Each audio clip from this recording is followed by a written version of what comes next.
Hi Sagittarius, welcome po sa ating channel. At ito ay yung daily kabay tarot reading for January 21, 2025. Please bear in mind that kung naka-resonate kayo, comment down. Kung hindi kayo naka-resonate, ibigay niyo po sa iba kasi channel reading po ito. This is for you, Sagittarius, ngayong January 21, 2025.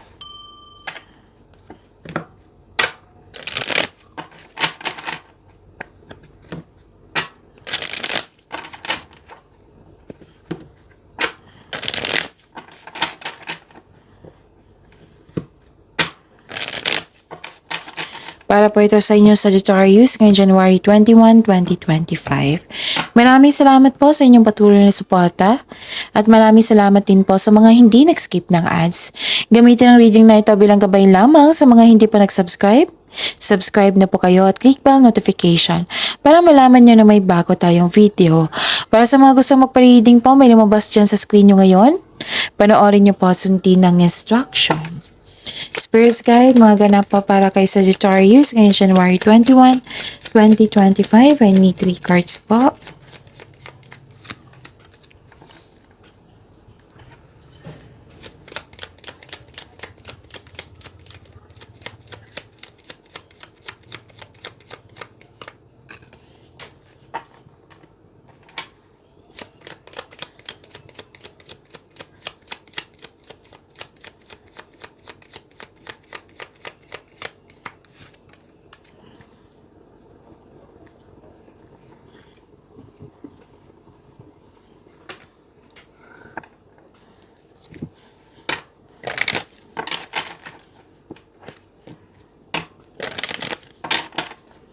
Spirits Guide, mga mensahe pa para kay Sagittarius ngayong January 21, 2025. I need 2 cards po.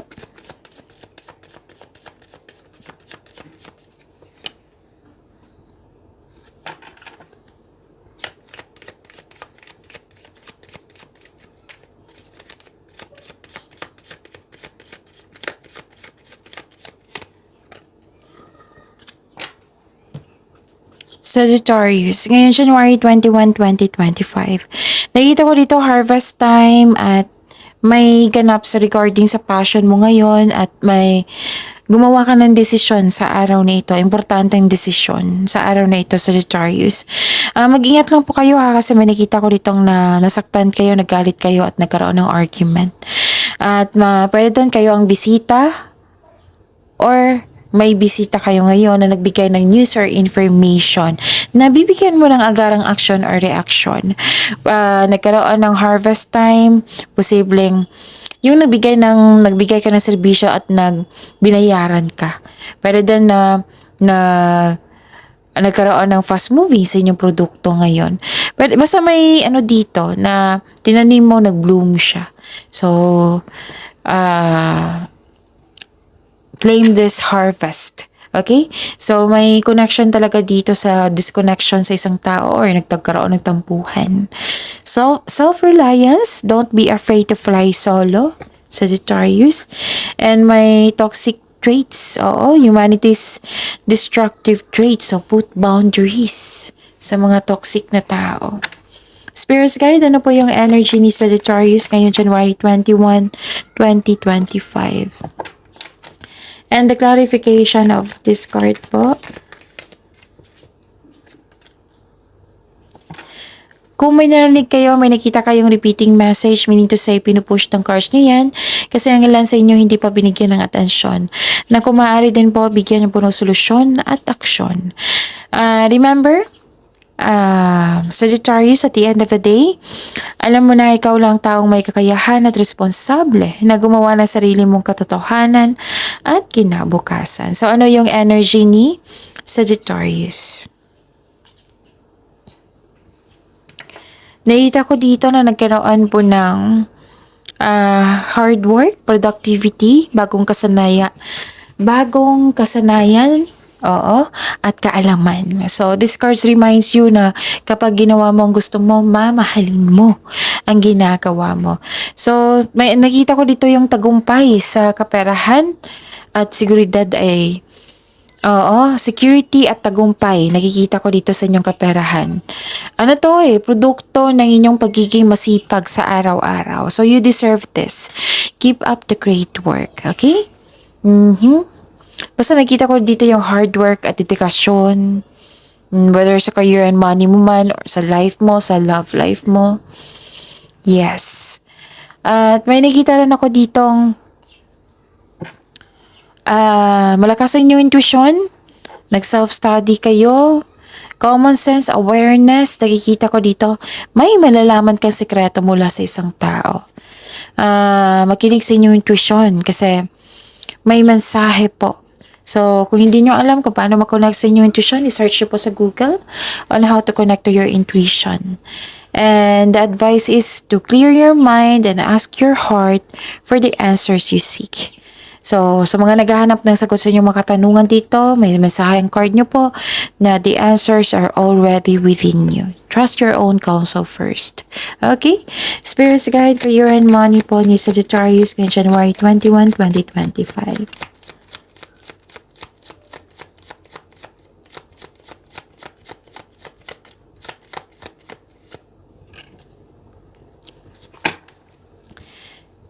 And the clarification of this card po.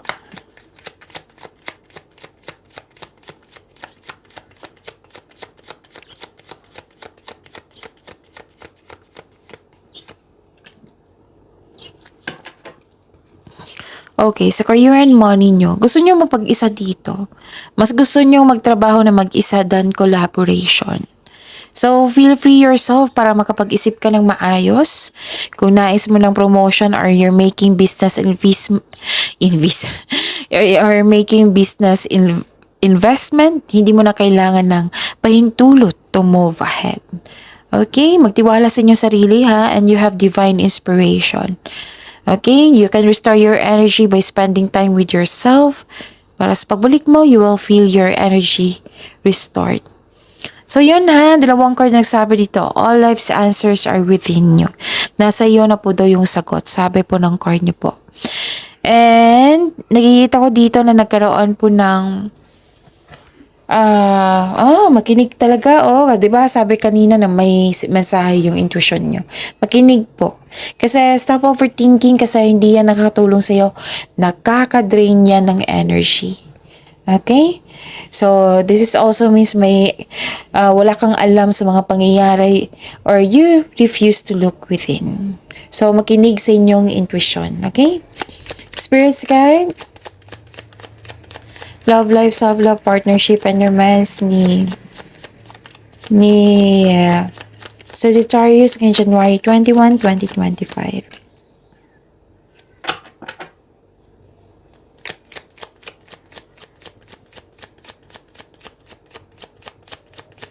And the clarification of this card po.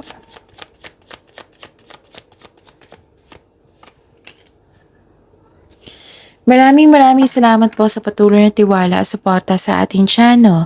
At maraming salamat din po sa mga hindi nag-skip ng ads.